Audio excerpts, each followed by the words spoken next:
Welcome into the Royals Rundown podcast presented by RoyalsReview.com. This is Jacob Milham, and before we get started on today's episode, we are proud to announce that we have joined the Believe Podcast Network. This partnership, is that how it's pronounced? Yeah, that is how it's pronounced. Not believe. Not believe. All right. This partnership will not change the podcast or how you listen to us, but rather it will bring us a valuable resource. Jeremy, you did not get fired. You're still getting your Pop-Tarts. Okay, they're just getting deferred until 2040. I'm sorry, you got to wait for them. All right. Well, but I saw the little logo added to our podcast art. I wanted to assure folks this partnership is not going to change the podcast or how you listen to us, but it will bring us valuable resources on the back end to help grow the podcast and ultimately provide y'all with a better podcast experience. So just wanted to reassure folks on that. Once again, I'm Jacob Milham, joined, as you already heard from him, Jeremy Hokius Greco, the illustrious one on the podcast. Jeremy, happy Thursday, my friend. Happy Friday Eve. Yeah, it certainly feels like a Friday Eve. I want to take a moment to reassure everyone that I read the contract that Jacob signed, because I don't know which of us decided. I feel like we both kind of individually decided that you're the guy in charge of this thing. I'm just along for the ride, or occasionally along for the taking. Sometimes I take you for a ride, but I'm not supposed to.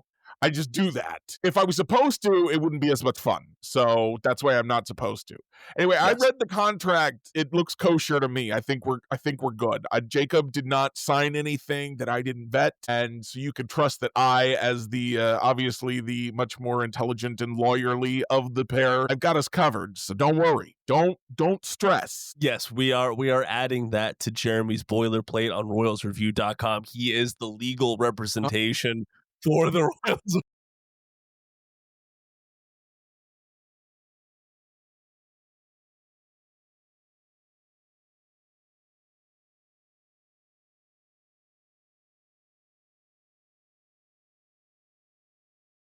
Fair enough.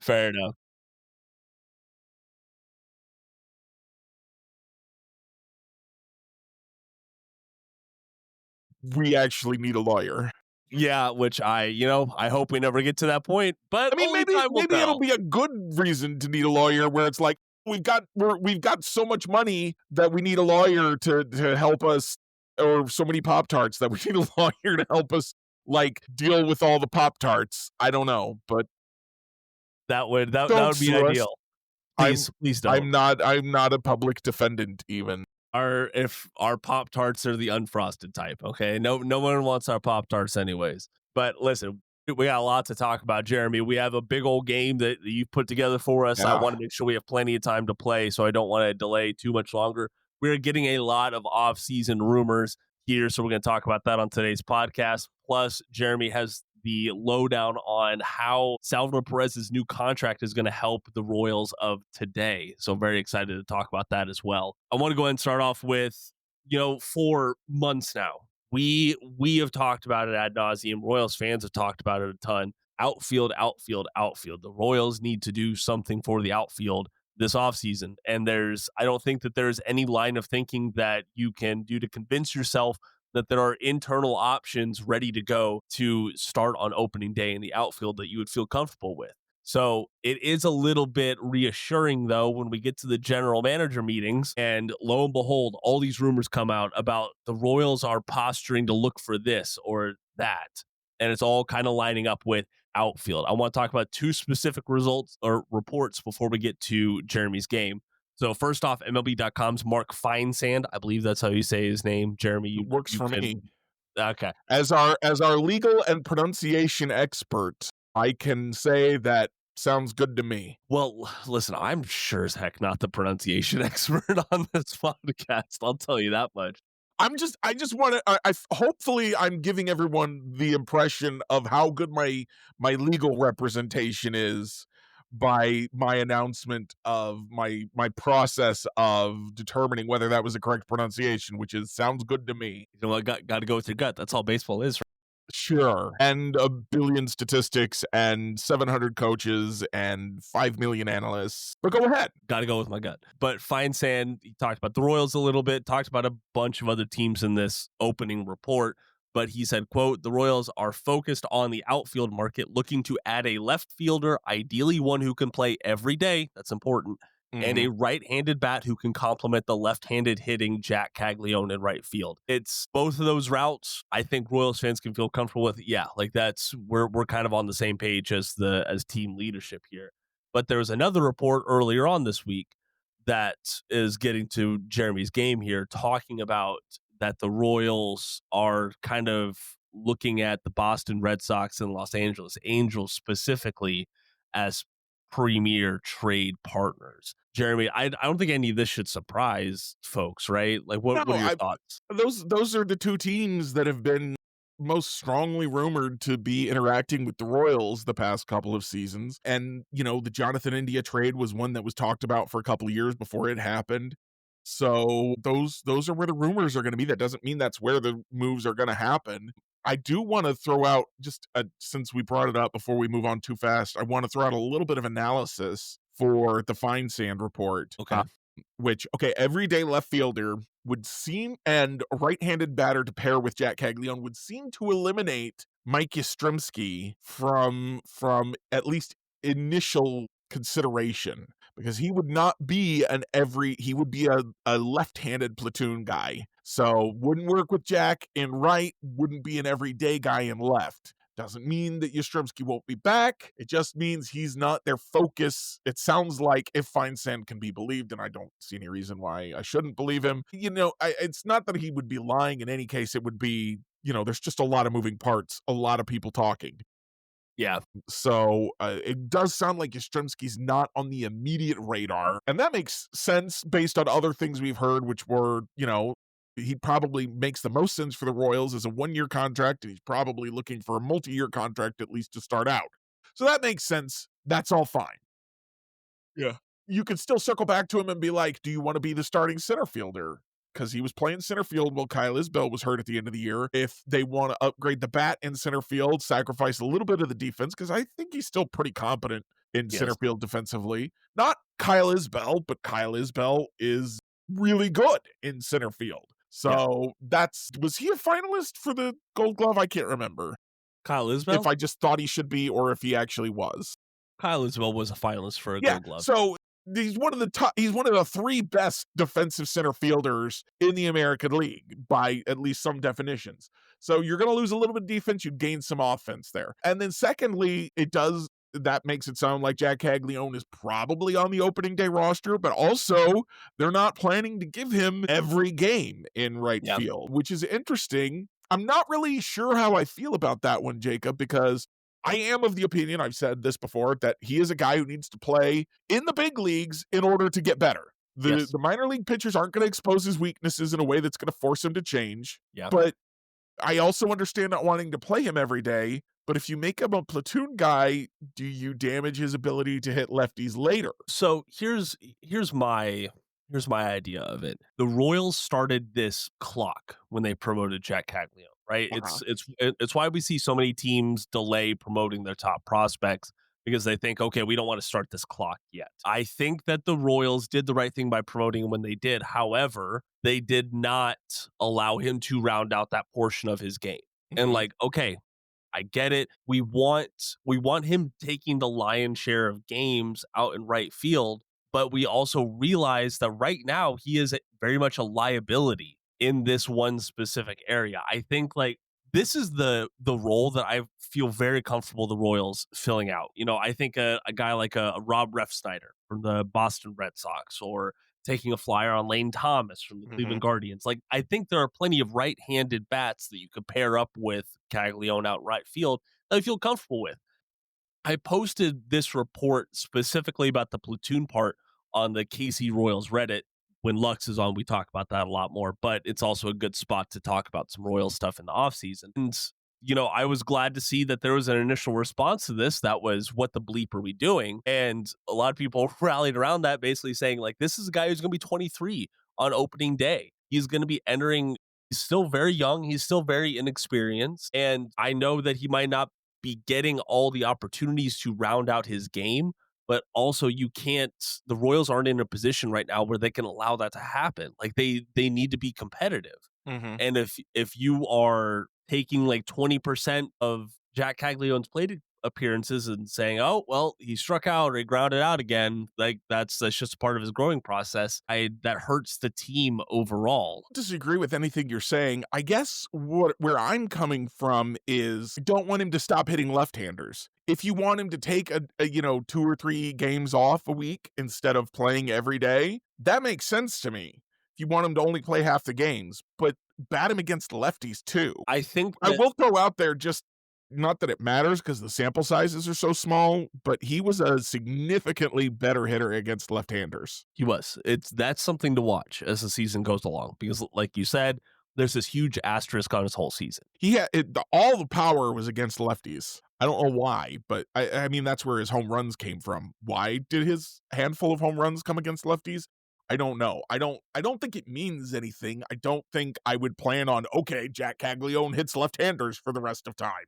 Like, no, that's not what I'm saying. It's a little weird to me if you say, well, he's going to be a strong side platoon guy. I would like to see him hit against lefties and have days off against righties. Not by all means give him regular time off until he proves that he should be playing every day. Just don't make it always lefties. And I think that the Royals admitting that they need to add to this platoon is at least going to set them up heading into the season to be able to do that a little bit more competently, if that makes sense. Okay, so circling back to this Boston and LA pairing, I think like this is something that makes sense. I know the Boston and Kansas City discourse has been a lot stronger. Vinny Pasquantino's been going back and forth with Boston fans. It's been really fun to see because Vinny's a Jets fan as well. So you have a lot of Red Sox and Patriots crossover with Vinny, who is very much against the Patriots. All in all, Red Sox have come out with some crazy trade proposals.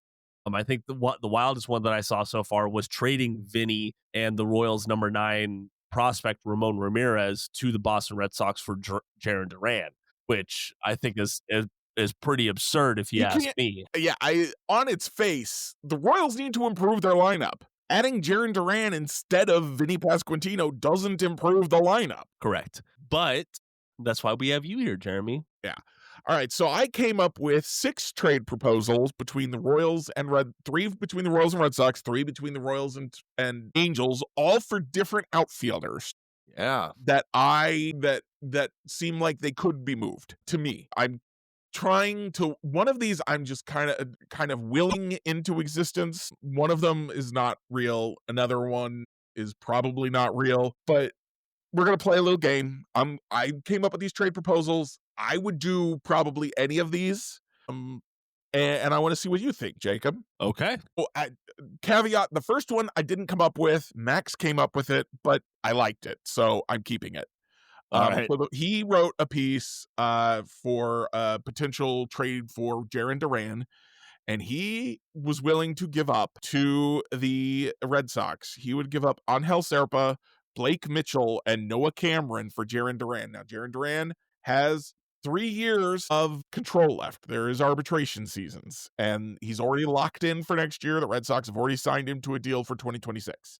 So that one's already locked in, but you'll have control over trying to extend him or whatever you're going to do from there. But 3 years of Jarren Duran, who can play center or left, look better in center than in left, but maybe he looks better in a not crazy left field with the Green Monster out there.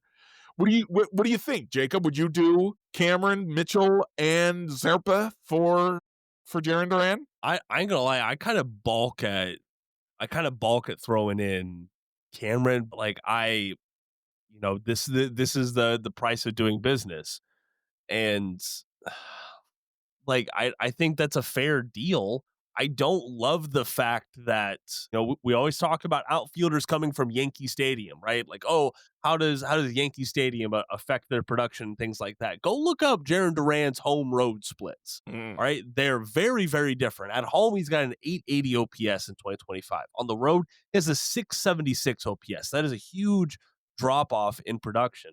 And it's just going here to say like, okay, well, is this game going to translate to Kauffman Stadium? Unfortunately, I don't know. I don't know for sure if it is because Fenway is so unique. It's its own beast. That's one of the things that endears it to baseball fans, but also makes it a hard thing to say his game will translate to this new home because of X reason.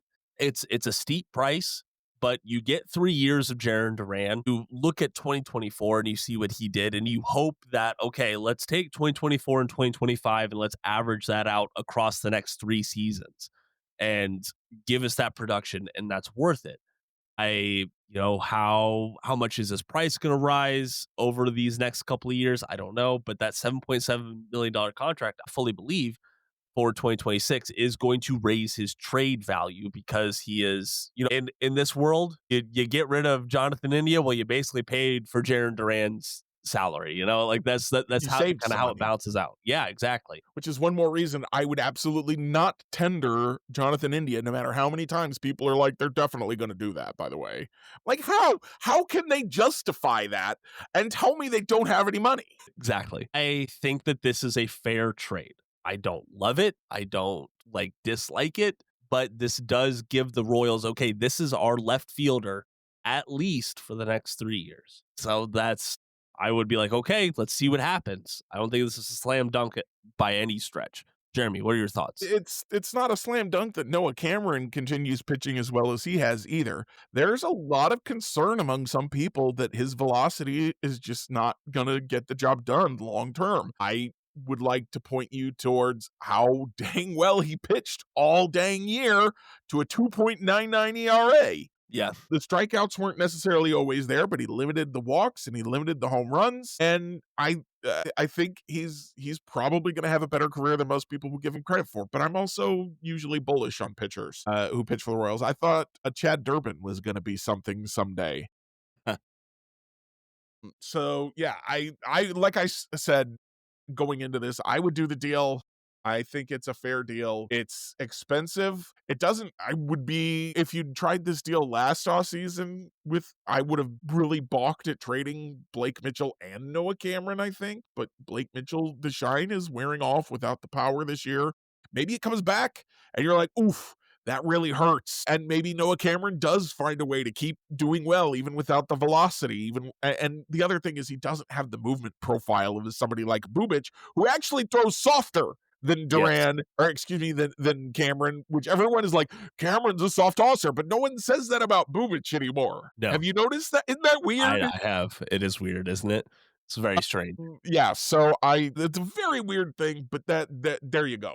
That's a thing that I would do the trade. It's gonna hurt, but getting an outfielder of Duran's capabilities is gonna hurt. It is. It absolutely is.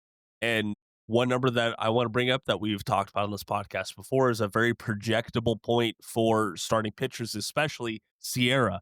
You look up Noah Cameron Sierra from 2025, it puts him at a 4.33. That is a huge difference from his ERA that he posted this season. So that is something to keep in mind that, okay, maybe he is performing a little bit more like a number 4 or number 5 guy in the rotation. If you put it in that schema, if you say, okay, we trade away a prospect from a spot of depth in the farm, if we trade away a number 4 or 5 guy in the rotation, and if we trade away a lefty reliever to address this need, is that the way to go? I think if you frame it like that, a lot of Royals fans are going to get on board.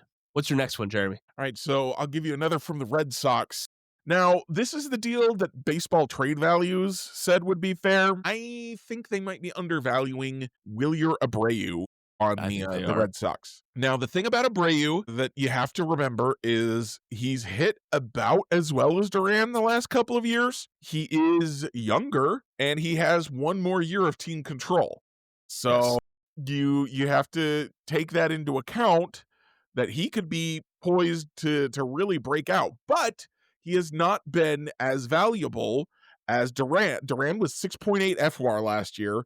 Or excuse me, 2 years ago, 3.9 FWAR last year, whereas Abreu, because his defense isn't as good and his base running isn't as good, 3.1 FWAR 2 years ago, 2.4 last year. So, he's not as valuable, but he hits about as well. Exactly. So I think he might be undervalued a little bit, but basically you just take off Blake Mitchell.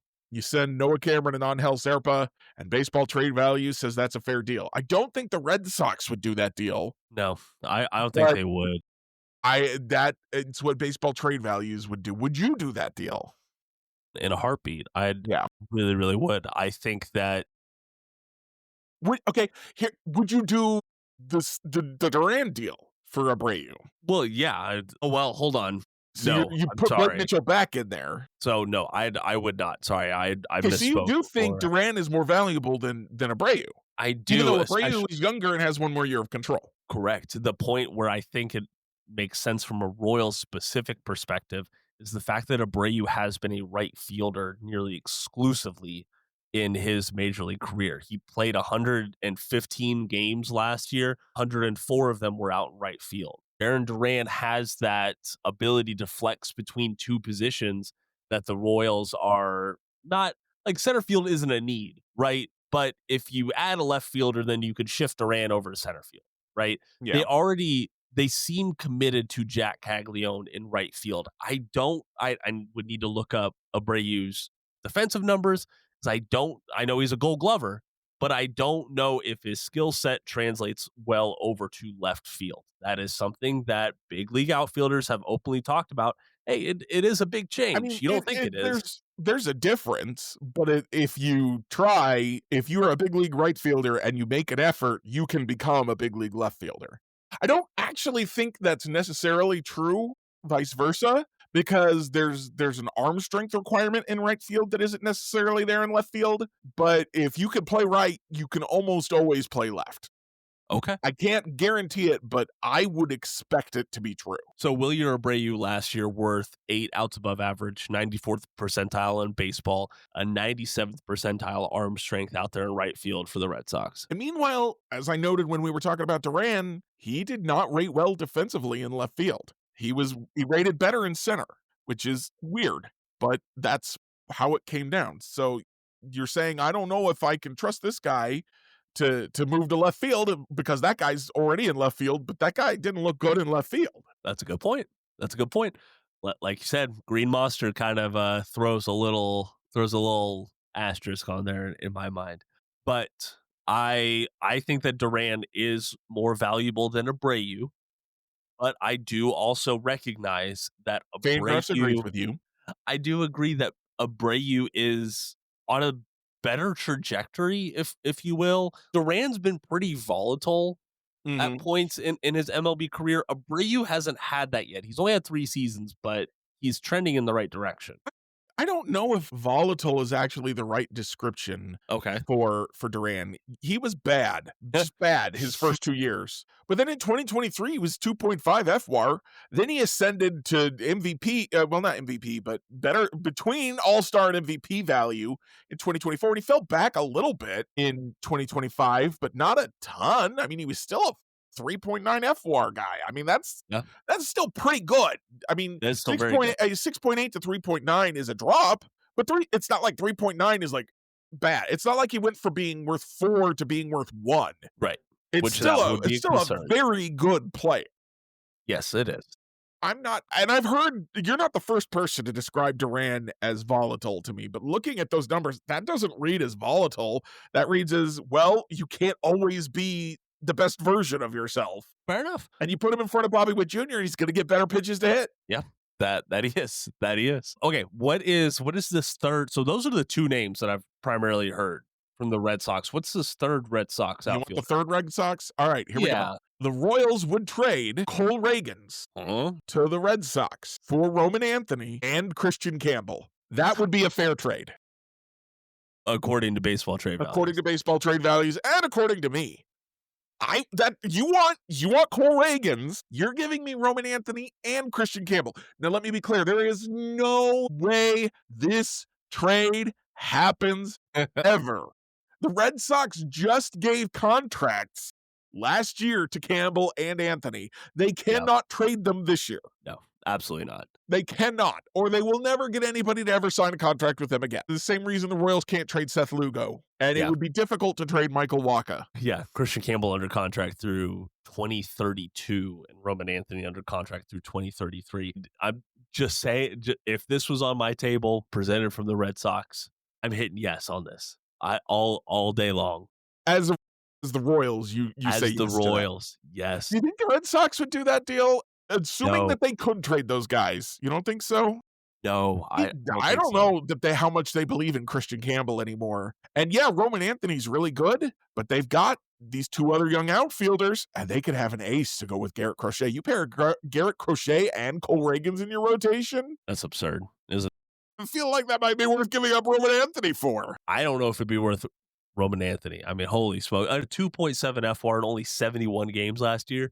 Like that's a crazy rate. And I'm sure that For a Cy Young runner-up. for Potential, if he pitches a full season, I would, you can't bet him against the field, but I would take him against just about any other individual. Maybe not Tarek Skubal, but I would take him against Garrett Crochet for Cy Young. yeah, I would as well if he's healthy heading into You can't bet against the guy who's won it twice in a row is the only reason I don't take him over Skubal. Absolutely not. Yeah, from Royals perspective, I do this. You at this point, like what else do you do? Well, you look at the payroll certainty that you have locked up in Campbell and in Anthony, and you evaluate, okay, well now do we look at signing Chris Bubic to a new deal? Yeah, especially now that you've lost your other ace in Cole Reagans. Right. So this move would set off a big chain of reactions, but overall, I think like this makes the Royals better for 2026. I brought this deal not because it's in any way realistic. I don't see the Royals trading Cole Reagans like that. Honestly, this is Cole Reagans at a much reduced value. We talked last year around this time, maybe a little later, about how Cole Reagans has more value than Juan Soto based on how much he's being paid and how good he is on baseball trade values and other places. So you'd be trading Cole Reagans kind of at hopefully the nadir of his value. That's a big word, but it means at the bottom. So there's a lot of reasons that this trade wouldn't happen, but I wanted people to understand, like, when I say you can't have Cole Reagans for Jarren Duran, this is what I'm talking about. Is it takes more than Roman Anthony to pry Cole Reagans away.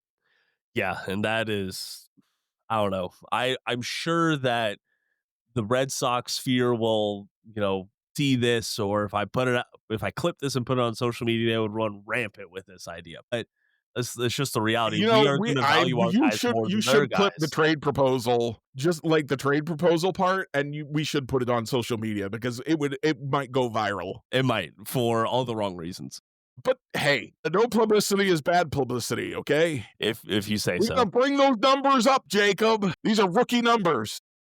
Thank you. We're not rookies anymore. No, we're not. We are seasoned Pop-Tart veterans at this. All right, so I do want to pivot quickly to the Angels because this is a team pairing that hasn't been talked about a whole lot, but the Angels are kind of in this tweener stage as well, but they are going to get a new look underneath their new manager, Kurt Suzuki. So do you want to give him more talent to work with, or do you want to take talent away? Your first one here involving Taylor Ward, I think, is a very interesting one for Royals fans. You're looking ahead. You're cheating. I am cheating. Yes. Yeah. So Taylor Ward's BTV value went way down because he's only got 1 year left. And he's going to be paid, like a final year ARB guy instead of a second year ARB guy and a final year ARB guy. And he hit a bunch of home runs, but that doesn't necessarily, is that going to carry over? I don't know why I mentioned that. That part doesn't really apply to the argument I'm having right now. So Taylor Ward, just to give you an idea, has a surplus value of $3.4 million according to the BTV, which isn't bad for a single year of a guy. And so I was like, all right, well, I'm kind of hewing close to the starting point of, the guy who makes the most sense is Noah Cameron. Well, that's way too much value to go out for Taylor Ward. So Blake Mitchell, that's way too much value to go out for Taylor Ward. Okay, now Zappa is still, according to BTV, too much value for Taylor Ward. Yeah. So how do I fix this? And the answer I came up with was to add Jonathan India to the trade. Oh my gosh. So that way you're not non-tendering him, but you're also not paying him. Yeah. And the Angels do they have a second baseman? Luis Rengifo is a free agent, so they don't have a second baseman right now, and they have the ability to spend more money. They might be interested in, hey, give us a lefty reliever. Hey, give us, a second baseman that we think could bounce back if he's not in Kansas City and we just play him at second. I thought of other alternatives I could go to here. I thought maybe you try and convince the Angels to toss in Ben Joyce, who looked pretty bad. He looked really good in 24. At the end of 24, looked pretty bad at the beginning of 25, and then he was hurt. And he missed the rest of the year. So you have no idea what you're getting with Ben Joyce. But he would be really interesting to try out in the Royals bullpen. He'd be pretty dang ultimately, fun. Jonathan India, interestingly, has a surplus value of 0.2 on here. I wonder if they're basing that. I didn't look. I should have looked. Let me see if I can pull this up real quick. I wonder what salary they're basing that on. If they're basing it on that flawed 7. Yeah. So they're basing that on that flawed 7.4 number, which is incorrect. It's going to be closer to 10. So his surplus value is about -2, which gets the trade to be much more even in terms of surplus value with Zerpa and India and Ward. This doesn't feel like a trade that's going to happen based on what the Angels have been asking for Ward, but that's the trade I would do that I think is fair. I think that this is a very advantageous trade from the Royal side of things. No offense to Zerpa. He's in a lot of these trade proposals, but that is because he does have value. I know Royals fans don't believe a whole lot in him right now, but he has value. He's got mediocre value. He's not the primary trade chip, but he's also not a nothing trade chip. So he's a one-size-fits-all trade chip is what he is. That he is. He makes sense in any trade. Taylor Ward is a guy that you've talked about a lot over the past couple of years, I would say. So finally, I'm not the only one with those rumors. Right. I say that as just like you were beating the drum for just be average from the outfield. One way that you saw that happening was by the Royals adding Taylor Ward to the fold. And I think hey, I would rather get a full year of him than look to the summer trade deadline and get 2 months of him. Small tangent here. I think that this past year should have given Royals fans a look at how you can do very, very well at the trade deadline and it still not be enough, because the Royals were one of the better teams at adding WAR at the trade deadline. Mike Yastrzemski, Adam Frazier were two of the most valuable players moved when it was all said and done. And it still wasn't enough to put the Royals in the postseason. They just buried themselves too deep in June. Correct. So avoid that. Yeah. Trade for him before opening day. Pony up the little extra capital for it. But I would do this deal. Just answer that. All right. So then the next one, so the next guy who's been popping up in rumors a little bit because he's starting to enter arbitration is Jo Adell. Yeah. Not lived up to his prospect hype, but he did look like a starting outfielder last year. I think they had him in center in 24 and they moved him to right in 25. Or at least by the end of 25, he was playing in right and they had that Theodosian or whatever in center field. So this could go one of two ways, really, kind of depending on what the Angels want. Because Blake Mitchell and Noah Cameron have on BTV, they have roughly equivalent value. So if the Angels are like, yeah, give us that catching prospect, there you go. If they're like, yeah, give us that starting pitcher, there you go. And then the add-on to this one was Angel Zerpa, because again, he fits in any trade. He just fits. He's a piece that goes in any trade. And then I had Jo Adell and I said Ben Joyce, because frankly, Mitchell or Cameron for Adell is a little bit of an overpay. But then if you add Zerpa, a real trade piece, or anything the Royals would want from the Angels after that would be a reliever, probably. I think would make the most sense. And Ben Joyce is just the guy I would target if I was the Royals, just because he's the most interesting.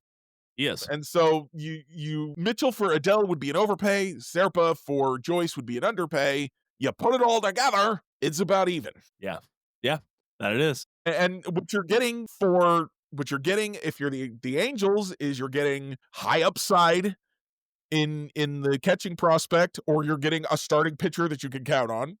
And then you're getting a reliever that you know what you're getting. A guy who's regularly healthy, who's not elite, but he gets you a ton of ground balls. He can throw it hard from the left side.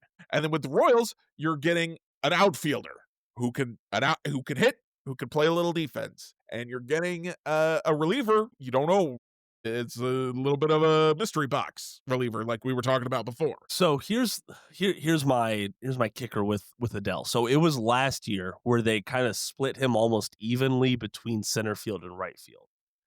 Glove did not play well at all at either spot. A -12 outs above average across the entire season. Maybe left field is the answer then. And that's what I was getting at. Like, okay, well, he doesn't have the optimal arm strength to say, let's move him to right field and let's just play him there. Let's get him an offseason with Rusty. It'll be fine. Tell him, Wash. Sorry, I love that line. Yeah, it's a great line. But I looked at this with the platoon bats because you're not getting a platoon fielder with Caglianone. You are getting a guy for his bat primarily. And as long as you keep Kyle Isbell, well, he can keep the median line above average there. So, okay, move Adell to left field. It's not, I don't think it'll look pretty, but at least he's an outfielder. We're not, doing something crazy like trading for an infielder or having an infielder that we drafted and developed and saying, oh, well, you can learn left field on the fly while you're not healthy. We're not doing anything preposterous like that here. Okay. We're keeping it level headed and just moving another outfielder over to left field. But the bat absolutely played very well. 90th percentile in expected weighted on base average. The bat speed is I would call it the new hotness. Okay? For a while, it was whiff rate. For a while, it was barrel rate. I would say bat speed, which does have a non-linear relationship with xWOBA, is like, hey, if you swing the bat hard, usually good things will happen. And Jo Adell does that very, very well. 99th percentile in bat speed. So I would like this move. I think that this is a bet from both teams. Right? Like it's the Royals betting on Ben Joyce being healthy, and this is the Angels taking the bigger bet on Blake Mitchell refining his power. Or Noah Cameron on continuing to pitch well. Yes. Sorry. I know I put Blake Mitchell in the graphic I sent you, but I went and double checked to be like, should I have put Noah Cameron in there instead? And I'm like, oh, they're actually pretty close. Yeah. So, but your last one, just a preview here, is probably the most out there proposal out of all these 6, and it includes guys that we have not talked a lick about yet. So, tell the listeners about this one. So this is the trade I want. This is the trade I'm begging for. This is my favorite. Okay, boy, does this trade make any sense?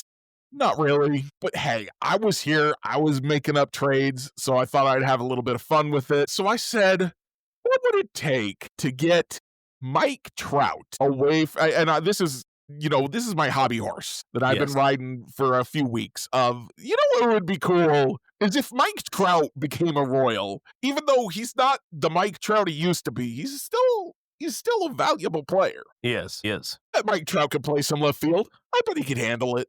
I bet he can handle it pretty good, even at his age. Now, the thing about Mike Trout is that he's still being paid like he's a superstar. So I said, hey, Los Angeles of Anaheim, you're going to have to toss in $120 million while you're at it.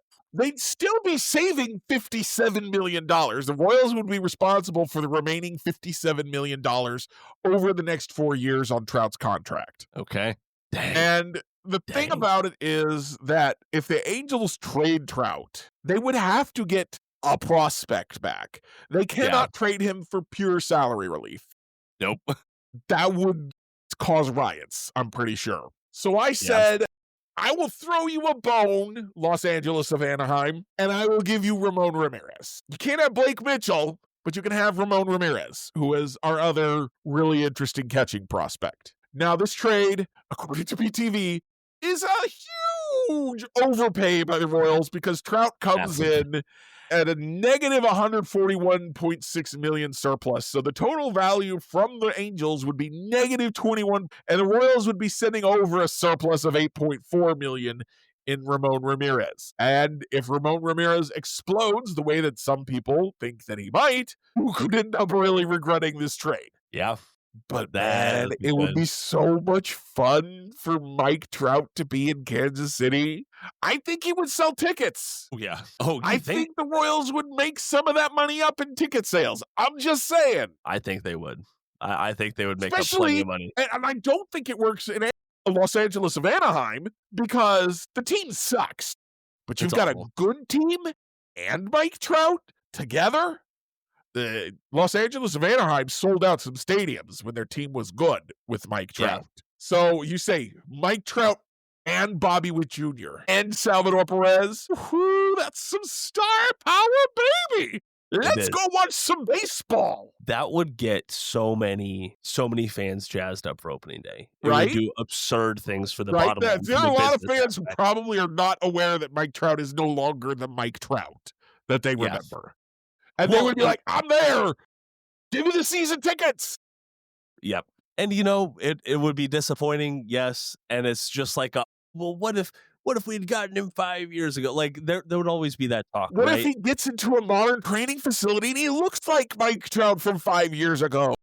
And, yeah, that's another thing. I think that, I'm sorry, I would do this deal, too. I would do Mike Trout knows more about hitting than just about anyone. Yeah. I would love to have him as a fourth hitting coach on this team. That's, yeah. I would be down for that, too. And then he could tell us about the weather. Yeah. Would you do this deal, Jacob? Yes. You would do Ramon Ramirez for Mike Trout and $120 million of salary relief? I would do it. Because this is so in that financing report, right? They talked a little bit about payroll with general manager JJ Picollo. And Picollo was open, like, hey, this is kind of the sweet spot. 140 is the payroll sweet spot that we want to be at. But Sherman is open to pushing that up, just like he had the last offseason, if we have a reason why. They're not doing it willy-nilly just to spend money. Mike Trout is a reason. Yeah. And it makes a ton of sense. I would do it. This would probably be the biggest trade of my lifetime from a Royals perspective. Yeah. Not even close. Yeah. Remember when they traded for the shell of Milky Cabrera? Unfortunately, I do. Oh, my goodness. Yeah, there's no plausible, realistic way that this trade happens. But my goodness, if you told me, Jeremy, you can make any one of these 6 trades happen, this is the one I'd pick. I don't know if it's the smartest of the 6 trades, but it's the one I'd pick because it's the most fun. No one is looking at this trade and saying this is a shrewd trade, and like this is the trade that is going to establish JJ Picollo as one of the most savvy general managers out there. This is a straight up, hey, you want to shed payroll? Well, here you go. We'll take on X amount of dollars. You just got to send over a lot of those dollars. And, Mike Trout, he was primarily a designated hitter last year. He's a right-handed bat, but he was still at a 120 WRC plus. And just primarily as a batter, he had a 1.8 FWAR. Like, that's really good from a designated hitter. Yep. I don't know how he looks out left field though. I really don't. Give him a off season with Rusty Kuntz. Give him an off season with with an air conditioned, and I'm assuming there's central heat in the Royals training facility also. And let's see what we can make happen. Can we instead of the tell him Wash, can we do the tell him Kuntz or tell him Rusty? Tell him Rusty. Yeah, I think that's the line. Tell him Rusty. Yeah. So thank you for those, Jeremy. Those are some out there trade. Like some of them are more plausible than others. I do want to hear some feedback. Somebody tell me, like, which of these are your favorite trades? There's, like I said, I threw a couple wild ones in here because what the heck are we doing? It's the off season. Let's get funky. Let's go crazy. I think there's some reasonable trades in here. I think there's some trades that could happen. I think there's some trades that I wish would happen. Like I said, I would do the Reagans for Anthony and Campbell trade, but that's also probably my least favorite of the trades. But there you go. Yeah, this is the dream big part of the off season, and I'm dreaming a little big. Dream with me. Would you do the Trout trade out there? Anybody? Let us know. AJ, are you listening? Well, I'm sure that we can tell from the transaction wire if JJ agrees with you or not, Jeremy. Hey, speaking of Reagans, because we did bring him up in trade talks, we did get a little bit more clarification on the Royals pitching trade front because, is this the time to move on from Reagans? I know that some Royals fans have talked about this, but this is also the lowest of his trade value right now. The I nadir, do as some of us would say. as one of us would say, yes, Jeremy. The Athletic came out and explicitly said the Royals are not in a position to trade Cole Reagan, Seth Lugo, or Michael Wacha. So that extends out to those three. But they did say that multiple teams are sniffing around Chris Bubich this offseason, which doesn't surprise me at all. But it does make it more interesting because they paired that up with the fact that trade talks for some of the top tier guys that we were looking at heading into the offseason, those really haven't materialized from any one party. And so the Royals are in this position where now is the time to trade Chris Bubich if you are. So maybe this will help him out a little bit, Jeremy. Maybe. I will say I looked up on, and it's not like BTV is, people will tell you it's useless. I will tell you it's not everything, but it has some value. Yeah. And I did look up Bubich's trade value on there just for kicks and giggles while we were talking. And he is roughly halfway between an Angel Serpa and a Noah Cameron, according to BTV. Okay. So I understand that some people are asking about Bubich, but I wonder if anybody would pay anything like what would make sense for the Royals to trade him. But let's look at it from this perspective. Let's take Noah Cameron off the table. Let's say you can go to a team where they have an outfielder and say, we will send you Chris Bubich and Blake Mitchell for this player. I think that gets you a good impact player back. If in any of those trade offers that had Noah Cameron in them, you swap Chris Bubich in, I think that makes a ton of sense from the Royals' perspective. I don't know if it makes any sense from the other team's perspectives. Because I think that for the Royals, Bubich has roughly the value of a Noah Cameron. It's especially if you think there's any chance you might sign him to an extension, because once you trade him, you can't do that no more. And if you're like, man, I like Noah Cameron, but Chris Bubich is ace material right now when he's healthy, and we think we can keep him healthy. If that's what you think, then you want to keep Chris Bubich and you want to pay him, and then Noah Cameron becomes expendable because, well, you're paying 4 starting pitchers. You've still got Bergert and Kolek, and then you've got a Zobak and these other guys coming up behind him. So yeah, but if I'm the Royals, I am only trading Bubich if I'm trading him in a place where I would have been happy to trade Noah Cameron. Okay. That's what I'm trying to say, even though I think I got lost somewhere in the middle there. That's okay. Thank you for wrapping it up there at the end. One other rumor that I want to get to before we talk about Salvi is that the Royals and the Guardians are reportedly interested in St. Louis Cardinals utility man Brendan Donovan. That comes from the St. Louis Post Dispatch. Derek Gould over there, their lead baseball writer, put this out this afternoon. Donovan, he's not a rental. He's got a couple more years of team control. He does what he does very well. He primarily batted either leadoff or third for the Cardinals this past year. I think he ranked like 13th in the NL with his batting average. Like he's a solid batter. He is a great guy that I think if the Royals wanted to address second base, he's a great target for them. However, just like we saw with Jonathan India, that, hey, he bats better when he's batting at second base rather than when he's playing in left field. The same is with Donovan.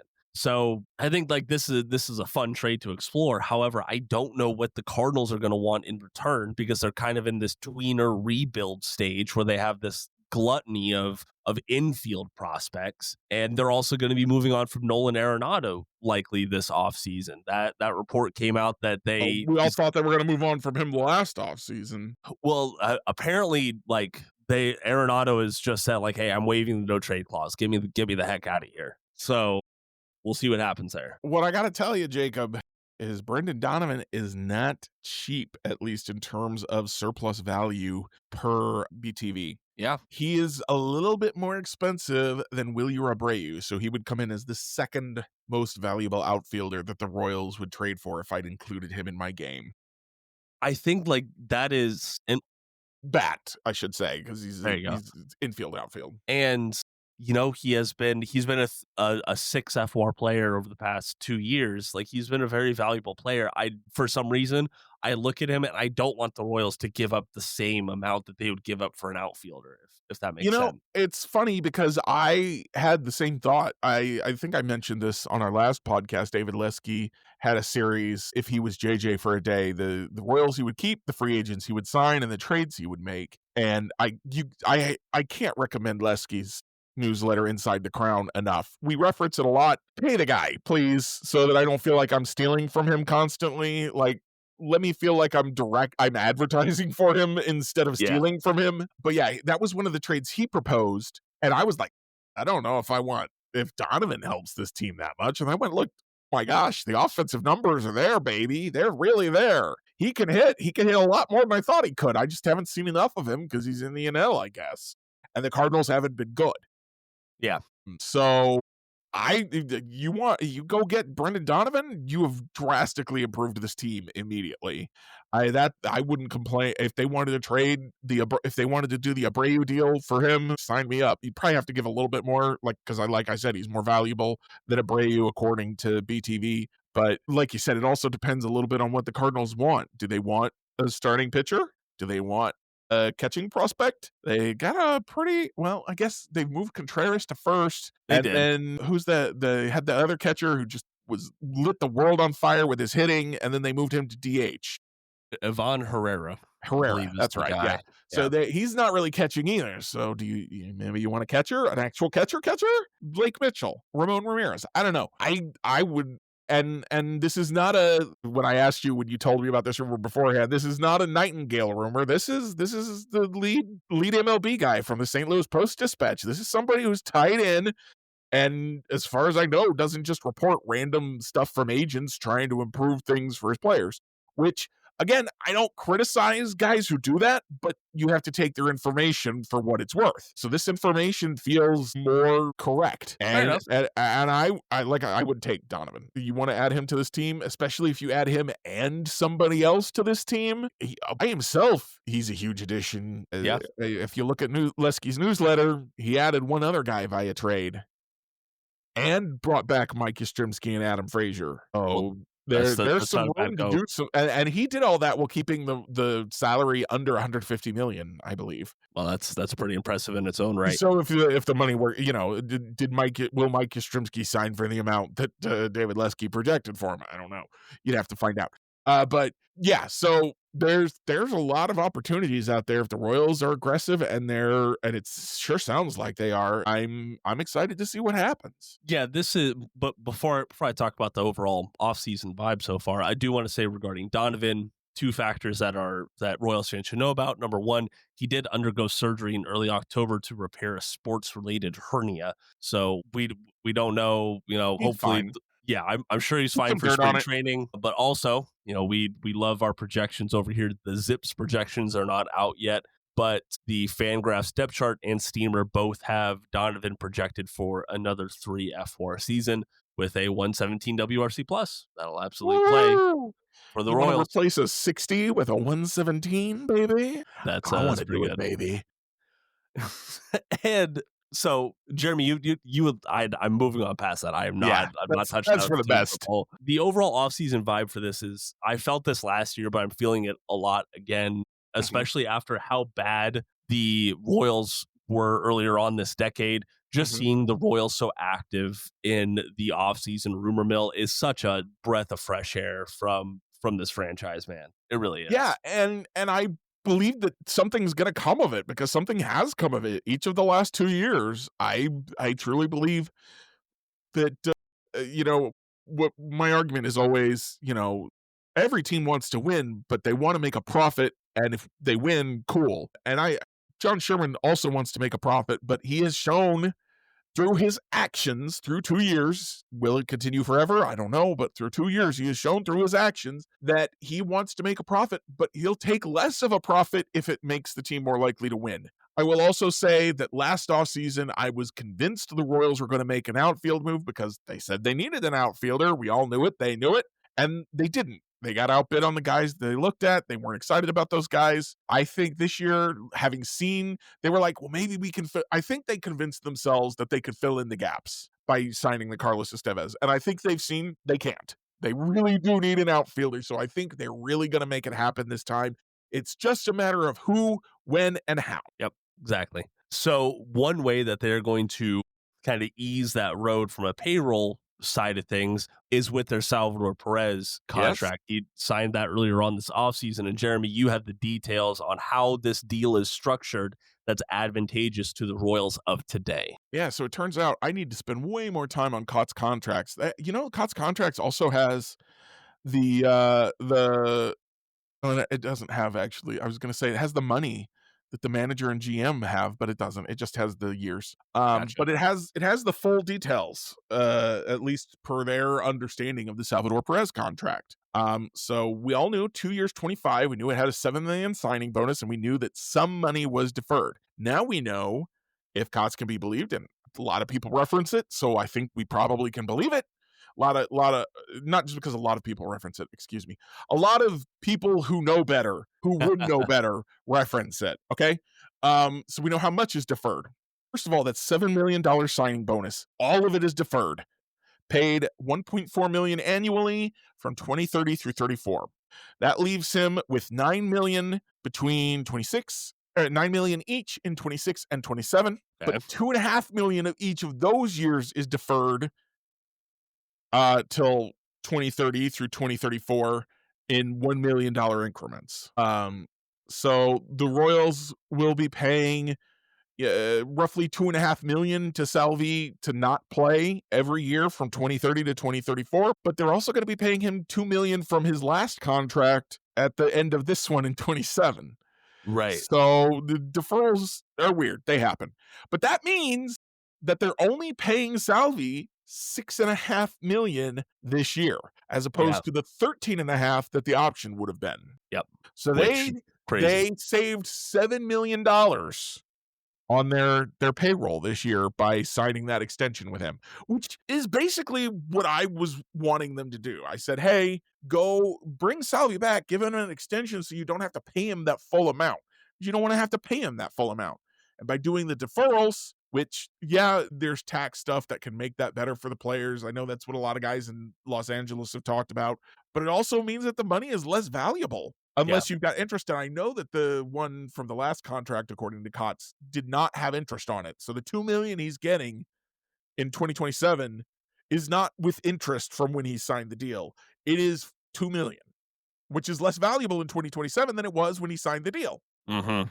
Less spending power. So I don't know if there's interest tied to these or not, but it basically, the Royals saved themselves $7 million this year by promising him $6.5 million in 27, which I think unless he finally falls off that cliff that we've all been afraid of, that's perfectly reasonable amount to pay a guy who might hit 30 home runs and drive in 100 RBIs for you. And who's the big knock against him is his framing abilities, which should become less meaningful than ever with the introduction of the ABS. So this is great baseball, great work by the Royals front office here to make him happy, to keep him in Kansas City, and to also free up some salary to spend on players to make the team better. Salvi clearly, is working with the team on this stuff.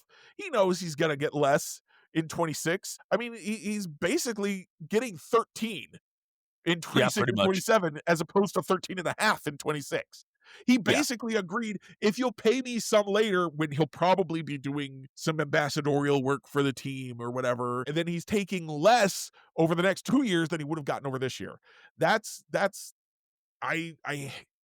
I'm always on the side of the players, but this is clearly what Salvi wants is to take a little bit less money now to make the team better. And so that's another reason that the teams, Salvi doesn't do this deal if the Royals don't say, yes, we really are going to take this money and get you an outfielder and get you back to the playoffs, buddy. If they're like, no, you got to take less money or you're gone, or you got to take less money and we don't have any, even if you take less money, we can't afford to really add. Like, I'm sure that they promised him they were going to take that money and add with it. Mm-hmm. And not that they have to do that, but you do that with guys like Sal. So it's good news all around, basically. Yeah, precisely. You have to take it all into context, because if you immediately look at it and say, well, the guy was going to get 13 and a half, now he's getting 13 for 2, man, that doesn't sound fair to the player, but it's what the player wants too in this case. Right. Yeah, highly suggest COTS contracts over with baseball. It's underneath the baseball prospectus umbrella I right used to now. use Spot Rack or Spot Rack, and their numbers are weird. I won't use them anymore. Spot Rack is a little iffy, especially when it comes to baseball. But Jeremy, anything else on the Royals before we get to reviews? No, I'm still excited for what's going to happen this offseason. I still think good things are going to happen. I still think Jonathan India is not going to be a Royal in 2026. Hey, deal with it. Believe it. Love it. Okay, I have a two for believe it. Talk no jutsu. All right, anywho's. I got two Should for I do review. my sexy jutsu? No, Jeremy, no. No. Geez, that threw me off.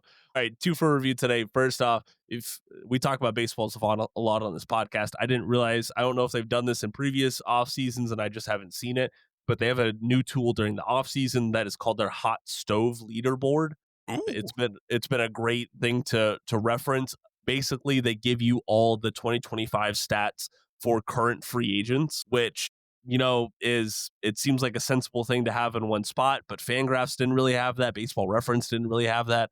So now they have like, hey, here are the standard stats. Hey, here are the StatCast metrics for all the pitching and batting free agents. So highly suggest you go check that out if you need a one-stop shop there. And then also, this is another thing that's been around forever. I did not realize that Sports Reference, who, does Baseball Reference and Football Reference, all those sports, they have they don't undertake any affiliate relationships with sports books or gambling affiliated companies. So they don't take any money from them. I thought that was really cool to see. They reaffirmed that today on social media. I don't know what changed or what happened, but I went up and looked this. Essentially, they said Emmanuel Clase got indicted, probably is what happened. Yeah, bro. So they said their one-liner was, we don't want to win while our users lose.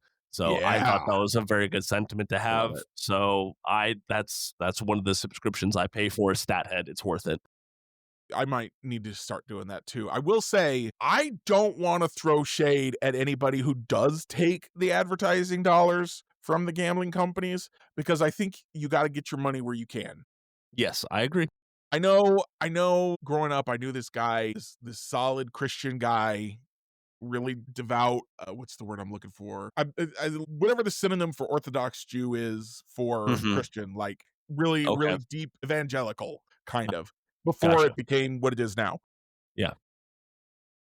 He had to work at a porn company, not as an actor, as a web dev, I think, because that was who would pay him, and he's got to put food on the table. Yeah, that's true. And so I have to admit that I probably come across as a little bit of a hypocrite, because I have written FanDuel stuff for SB Nation to say, oh, the advertising is crazy. I do think it's crazy.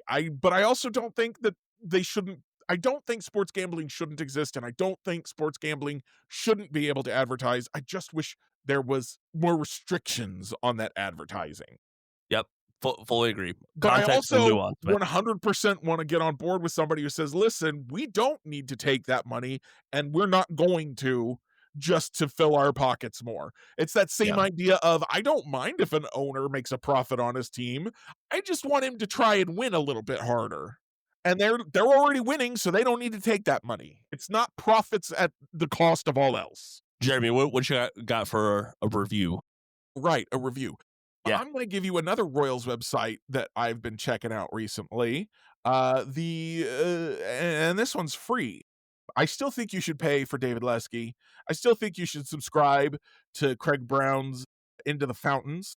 Mm-hmm. But Kevin O'Brien, who's long been a writer in the Royals blogosphere, has joined up on Royals Keep, which is another network of sports blogging sites that the Royals have put their foothold in. And I've been over there a few times. They're really, really nice to talk to. I talked to the site manager a little bit about some different stuff, and I've read the articles, and I disagree with some of the stuff, but that's the point. We don't all agree about everything, and some of the stuff has been really interesting. So if you're like, man, I love Royals Review, but they only post like 8 articles a day, I need more Royals stuff. Royals Keep's right there for you, so go check them out. There you go. Hey, I know we just did reviews, but Bob, we talked about Nightingale on the podcast a little bit. He just spoiled the freaking MVP awards. It's Judge and Ohtani, right? Right. Oh, I spoiled him too. But no, he said like, oh, well, I didn't see this, but apparently this was put out this morning that Shohei Ohtani expected to unanimously win the NL MVP, and Aaron Judge expected to narrowly beat out Kyle Raleigh. Huh? Well, what I am interested in with the AL MVP race, because it's not who's going to win or even who's going to come in second, or now they have announced the top 3, right? It was Judge, Jose Raleigh, who was the third one? Ramirez. Oh yeah, Jose Ramirez. We know who the 3 are and in what order. I'm curious, did Bobby finish 4th? And I'm curious what the scores were, because they do the ranked choice voting. So I'm curious, how far was Bobby from MVP? Very true. So I just thought it was funny. Speaking of which, Jacob, we haven't talked about the fact that Bobby is platinum. He is. Bobby's platinum, everybody. Congratulations. Congrats to Bobby. I don't think no one should be surprised by that. What a great season. And Bobby and Michael both are silver, also silver sluggers. There you go. No, wait. No. Michael isn't a silver slugger. They gave it to McKinstry. What on earth?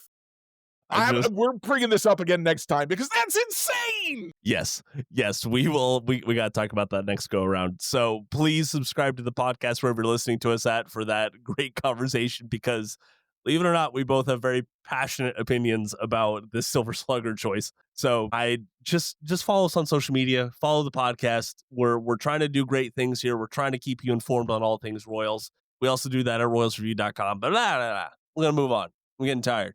My name's Jacob Milham. They're Jeremy Greco. Thank you so much for joining us today. And until next time, Royals.